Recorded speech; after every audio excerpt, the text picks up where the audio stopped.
मतलब है बहुत ही अच्छा तो प्यारा व्लॉग बिगन के ना सो लेकिन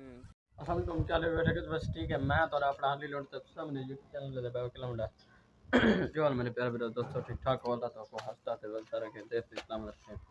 जो बार डेरे पे तो अली बिरा पर आज व्लॉग बनाने आए थे जो बार असां कई बिराने दोस्तों को अपना याद दहानी दिवाई हूँ अपना गपशप ली हूँ बिराने दोस्त नाल तो व्यूअर अज व्लॉग शुरू की दिखने हैं। अज जुम्मतुल मुबारक दा दिन ते खैर नाल जुम्मतुल मुबारक दा दिन दा बहुत मतलब है चंगा तो बेहतरीन एहतराम करना चाहिए सबको लेकिन असां क्या करूं कदे ही से ना फरमान बंदे हूं ज़ात दे कि तो सारे की नसीब मतलब अहम इमारे दी कदरदानी ते उनके बाद व्यूअर हुन थिया भाई मैं नमाज का टाइम नमाज पढ़ते हैं भला उनके बाद पर इन्होंने गपशप लेने हैं सारे नाल जुड़े रहते होते हैं फिर आज जरा बैठे थे हाल तक सारे वीडियो को सब्सक्राइब करने कैंसिल किया सब्सक्राइब करके पहले कन जरूर देते थे शुरू है देखा ओ व्यूअर जिवें कि तो आपको दस्या मैं कि भाई नमाज जुम्मतुल मुबारक दी नमाज पढ़सूं वाला उनके बाद पर नाल गपशप लावन आवे सूं ते गपशप लावन आवे सूं ते उनके बाद टाइम थोड़े हाँ तो सही लेकिन धुप बहुत ज़्यादा ही गर्मी आज बहुत शिद्दत नाल ही जैनी वजह कि मतलब है असां शाम का व्लॉग बनावन आ गए हैं शाम का व्लॉग बनावन आ गए हैं ते ये हाल ये विलाई व्यूअर तो को नवा ताज़ा हाल लेने पे नवा ताज़ा हाल है जो साहिल तुसा साहिल ना सुनिया कि ना उसी सरैकी मुंडा अजकल यूट्यूबर छुट्टा वधे साढ़े वास्ते नवा ते भेड़े कारो बंदा बढ़िया वधे अली नाल से भेड़ने अली दे छुआर किसी टक्करने उन्हें कोडे बने परकेड़ बावने कच्छे भी में कर बाओ ते साड़ी गाल दे विच कोई दिलचस्पी कह नहीं जे कंडे नहीं दो तो करे ना ते व्यूअर जिवें कि तो कहदा पिया मैं भी साड़ी कोई दिलचस्पी कह नहीं गाल दे विच कोई काम कार दे विच ते लेकिन वो थोड़ा जिहा वधदा पे गेम दे विच तो कहदा पिया मैं गेम कराना पे लेकिन थोड़े जे तो को जज्बाती कर गया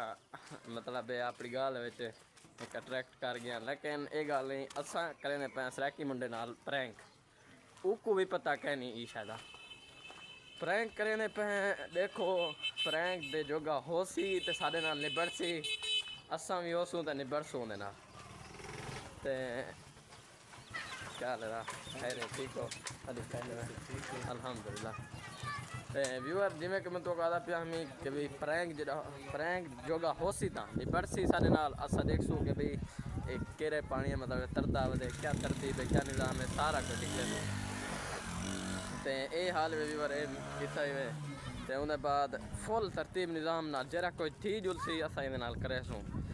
बधना हो सी कशे करना हो सी मारना पीटना हो सी जरा कोई थी सी वो तो मतलब असा प्रैंक की हालत सूरत हालत दसो लेकिन उन्हें का जरा व्लॉग हो सी वो तो बाय मतलब लड़ाई झगड़े वाला हो सी उन्हें का कि भाई अली अकेला मुंडा सारे नाल मतलब फिरदा वगैरह पे या कशे वो तो ही निकले थे लेकिन अलबत्ता मैं प्रैंक की सूरत छोसा मेरे व्लॉग दे तुसा कोई भी मतलब टेंशन वेंशन नहीं कहनी तो ये विलाई ये हाल विलाई थोड़ी खैर हो वस्ते रो जिन जो है पर इन्ने दे बंदे वदन वे ठीक है ना बंदे वदन अमन वदे एक ना दा छुआर बिया फरहान यूट्यूबर छुट्टा वदा वे विचो ते ओ है वे सरैकी मुंडे दे पार्टनर ते अल्लाह खैर करे इन्हें कोई एक दो दफ़ा सबक देवने जा सबक देवने बात याद रखसन के भाई कोई हत्ते चढ़ा आती थाको ते ये तो को हाल लेना पिया इन्हें विचों कहीं ना कहीं कोई एक को असां पकड़ने अपनी रेंज चाकने होने ते उनके बाद देखसूँ कि भाई रोन खिलते क्या मसला मतलब बढ़ता इन्हें का क्या तरतीब है सारा कुछ तो लिख लेसूँ इंशाल्लाह कल दे व्लॉग कल का व्लॉग थोड़े वास्ते मतलब है बहुत ही अच्छा तो प्यारा व्लॉग बिगन के ना सो लेकिन थोड़ी जी गाली वगैरह है वो तो सब पता हो सी पिया ठीक है अज का व्लॉग इतनी कट करने पे कल व्लॉग जिन्हें पे लव थी गया सारे भराओं दोस्तों को जड़ा भरा हाली तक बैठे थे सारे व्लॉग ते सब्सक्राइब करने थी किया सब्सक्राइब करके बेल आइकन जरूर दबे सी क्योंकि भूलना बिल्कुल भी नहीं बाकी लव थी गया।